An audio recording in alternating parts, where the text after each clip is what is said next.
Gege Akutami comes back to finish his heralded manga, Jujutsu Kaisen, with an epilogue meant for the final value. Thanks to the internet, we were able to get our hands on it early. This 16-page final chapter left me with more questions than answers. I dare say this might be Gege's most ambiguous work yet. The chapter follows 4 main characters: Yuko, Panda, Nobara, and Urame. If you're anything like me, then you were initially surprised by these choices. Then you quickly remembered the type of person Gege is and said, yeah, that checks out. It starts with a flashback of Yuko talking to Yuji on a snowy day. Yuko is the girl who had a crush on him. I know you were clueless, it's okay. I had to look her up too. Yuko went to their hometown to take care of grandmother's house.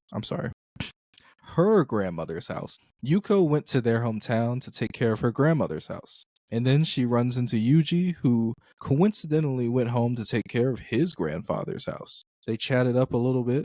Yuko stares at the love of her life, and that's it.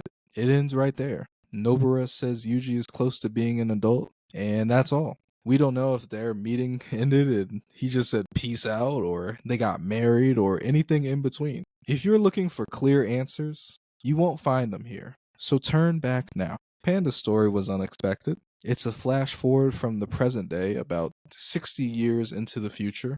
He's still a baby, and he's being handled by 2 kids who are revealed to be Yuta's children. It's explained that he stopped functioning in 2035 and was registered in the Gojo family's storage. Yuta is his owner and head of the Gojo clan. What we do know is Yuta didn't die a virgin. What we all wanted to know is, did he end up with Maki or not? Why can't Gege just come out and say something verbatim? Are you that afraid of certainty? Nobara is up next. Her story was the least interesting of the 4 in my opinion. She talks to her mom, who is a deadbeat with no regrets.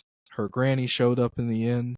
Who cares? Honestly, this would have been interesting if she wasn't shelved for hundreds of chapters. Urame is last, and this is my favorite part of the epilogue. We get some actual lore on how Sukuna met him. Unlike other sorcerers, Urame had a power they couldn't control and accidentally froze their parents to death. This is unique in JJK. There aren't moments shown where sorcerers discover their powers. No one else killed anyone by mistake or activated techniques in their sleep either, which you think would be more common, but no. Sukuna takes in Urame and we see him act like a father in his own rude Sukuna way. Urame can preserve food with his ice, and he was a good cook, so Sukuna asked him to be his personal chef. Very sweet. At the end, Urame asks him why he doesn't get cold by his side, and Sukuna laughs and asks the same question in reverse. Then they walk off holding hands. This is easily one of the most heartwarming moments in the series, and it's ironic because it came from some of the coldest characters in the series. If I knew there were going to be emotional moments like this in the epilogue, then I would have thought of a Yutamaki wedding, or maybe even Megami and Hana, or more Shoko and Gojo. I wasn't expecting a touching Sukuna story, but I'm glad we got it. It made reading the rest of this epilogue worth it, in my opinion.